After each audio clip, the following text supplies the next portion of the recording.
Picture this. You're 71 years old, sitting alone on a plastic chair outside a rented house in Tagaytay while rain ticks against a corrugated awning hard enough to drown out the television inside. There's a mug of coffee going cold beside your hand. Somewhere down the road, a dog barks, a tricycle coughs up the hill, and somebody is frying garlic. You can smell it through the damp air. The whole place feels alive. That was the strange part. Everything around me felt alive, and I had never felt more alone. There's something I've never said out loud to anybody back home. I almost left the Philippines because of loneliness. Not the money, not the heat, not the traffic, not the bureaucracy. Loneliness. I know, that sounds ridiculous. I moved halfway around the world because I was lonely in the United States. Then I got here and discovered I had brought the loneliness with me.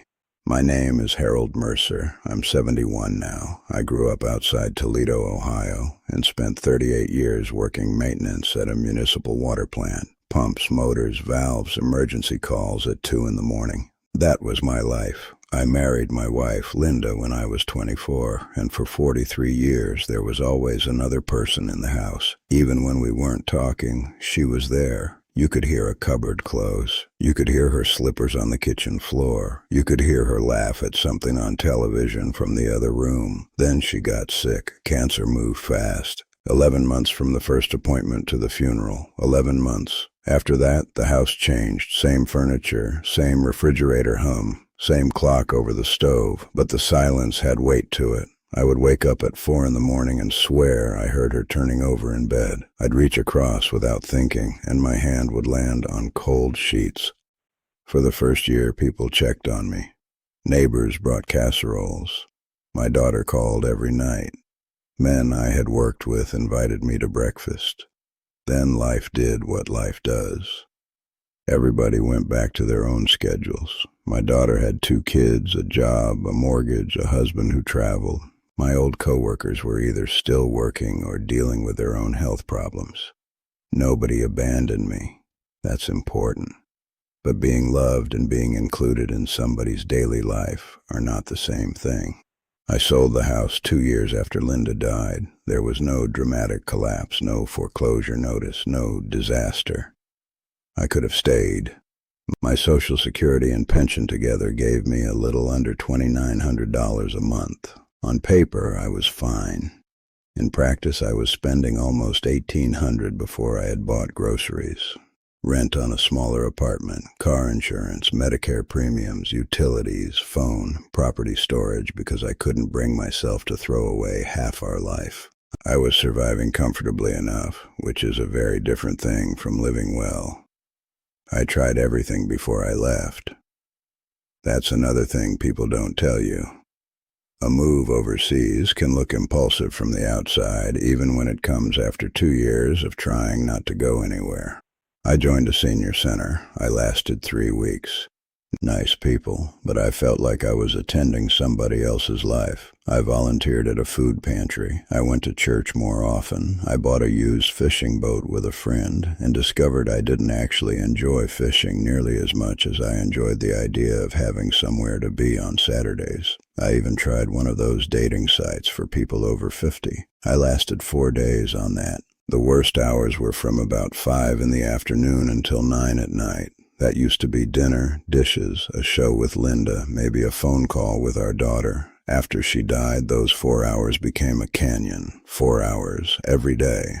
That's how I ended up watching videos about retirement overseas. I wasn't looking for the Philippines specifically. I watched Mexico, Portugal, Costa Rica, Thailand.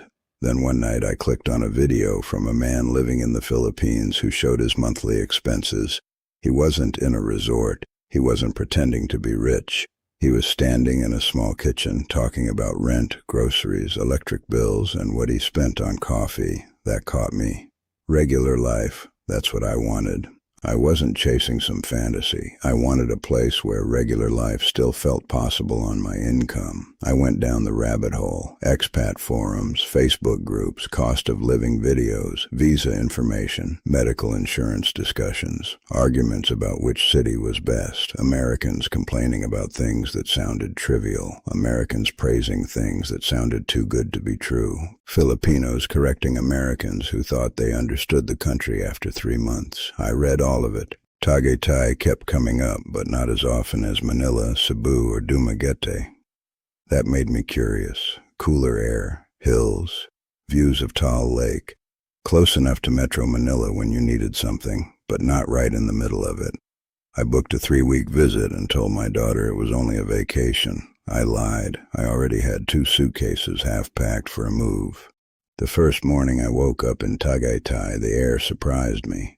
I had expected tropical heat pressing against the windows. Instead, there was fog sitting over the road and a cool breeze coming through the screen.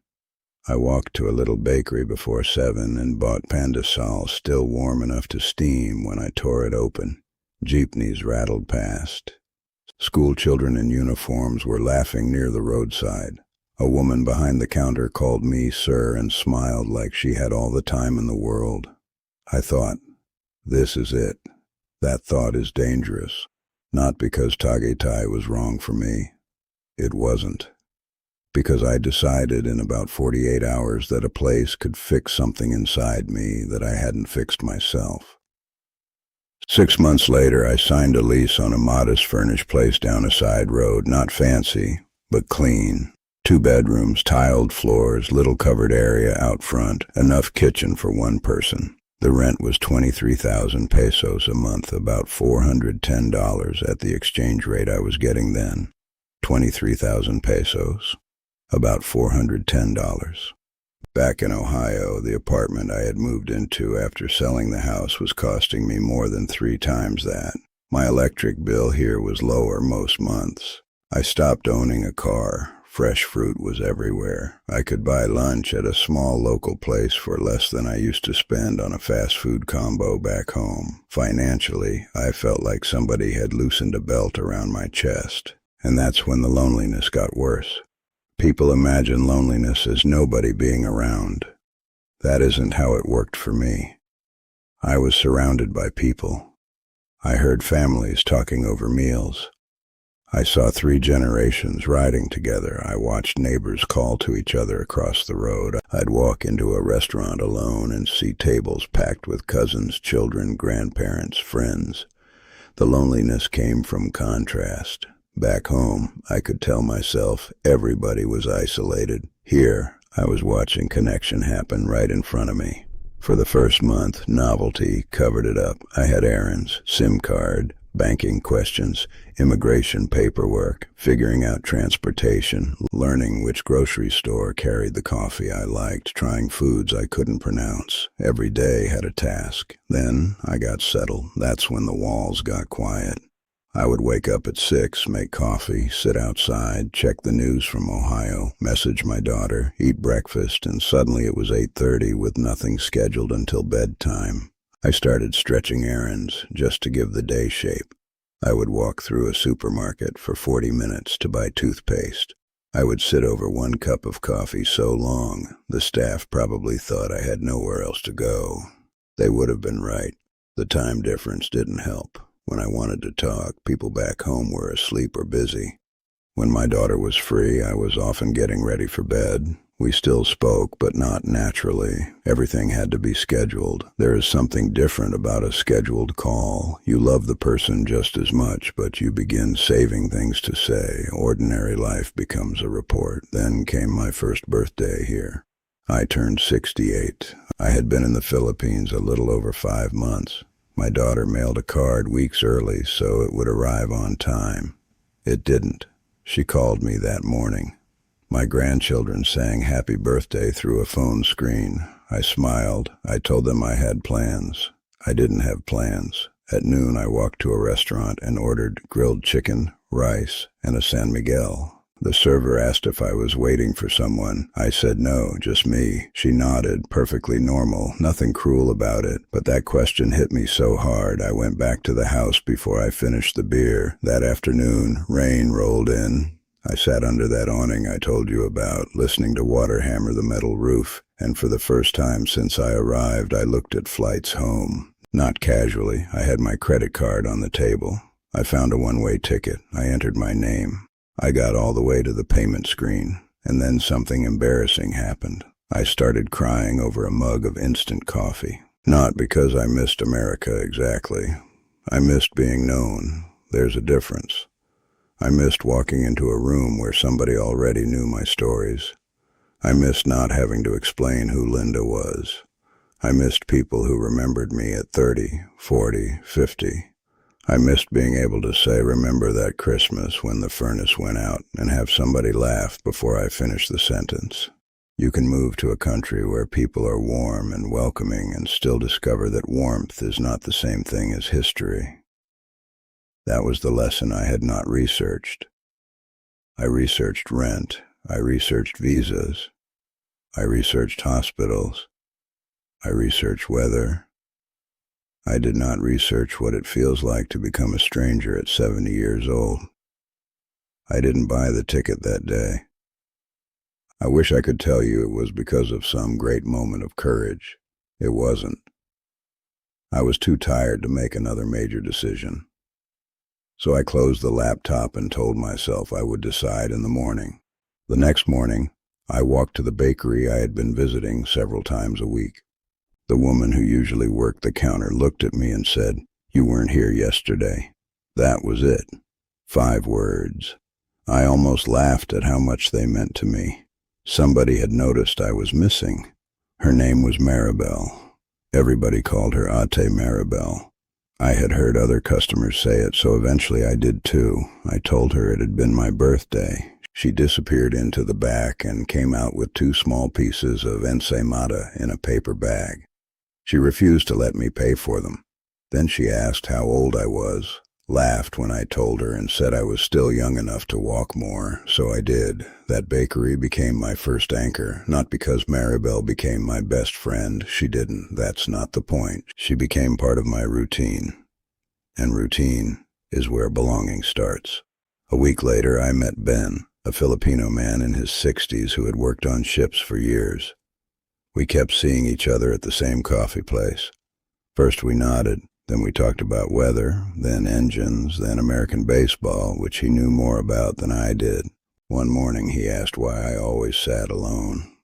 I made a joke. He didn't laugh. He said, "You wait for people to invite you too much." That irritated me because it was true. Back home, my social life had been built over decades. Work friends, neighbors, Linda's friends and their husbands, parents from my daughter's school years. I had forgotten how any of those relationships started. I was expecting a Finnish community to appear around me without doing the awkward beginning part, so I changed one rule. If somebody invited me somewhere and it was safe and reasonable, I said yes. Coffee at 8, yes. Walk after breakfast, yes. Birthday lunch for a man I barely knew, yes. A Sunday gathering where I understood maybe half the conversation, yes. I also stopped treating every interaction like a transaction. At first I had been polite but efficient. Buy coffee, pay, leave, ask driver the fare, pay, leave, order lunch, eat, leave. I was behaving like a visitor while complaining that I didn't feel at home. It took time. That's the part people skip in videos because time is boring. 3 months after I almost booked that flight, my weeks had shape. Tuesday morning coffee with Ben and 2 other retired men. Thursday walk if the weather cooperated. Saturday breakfast at the same little place where the owner started bringing my coffee before I asked. A video call with my daughter every Sunday night, no matter what. I started keeping photos of the grandchildren printed on the refrigerator instead of only on my phone. I also learned something else. The Philippines did not cure my grief. Linda was still dead here. That sounds harsh, but I needed to understand it. Sunshine doesn't change that. Lower rent doesn't change that. Friendly neighbors don't change that. I had been secretly expecting a new country to make me into a new man. Instead, it gave me enough financial breathing room and enough human possibility to do the work I had avoided. I began talking about her again. That mattered more than I expected. For months, whenever somebody here asked if I was married, I would just say my wife had passed away, full stop. Then one day, Ben asked what she was like. Nobody had asked me that in a long time. I told him she hated mayonnaise. I told him she could remember every birthday in our extended family but could never remember where she put her glasses. I told him she loved old Motown records and would turn the volume up when she cleaned the kitchen. I told him how she used to steal the blankets and deny it. By the time I finished, I was laughing. That was the first time I understood that being known in a new place doesn't mean finding people who share your history. Sometimes it means choosing to tell the history again. I've been here a little over 3 years now. My monthly income is still modest by American standards. I'm not living in a luxury condo. I don't have a pool overlooking the sea. Some months my electric bill annoys me. Some days traffic makes me swear. Paperwork can test my patience. I miss my family. There are mornings when I would give almost anything to sit at my old kitchen table with Linda for 10 minutes, but I don't feel trapped anymore. That's the difference. My life here is not exciting every day. Thank God for that. Excitement is exhausting when you're 71. What I have is coffee where somebody notices if I don't show up, a neighbor who knocks when he has too many bananas, a restaurant owner who knows I don't want extra sugar, a daughter who knows exactly when I'm going to call, a chair outside where the rain sounds familiar now instead of lonely. If you're thinking about moving to the Philippines because you're lonely, I'm not telling you not to come. I'm telling you to understand what you're asking a country to do for you.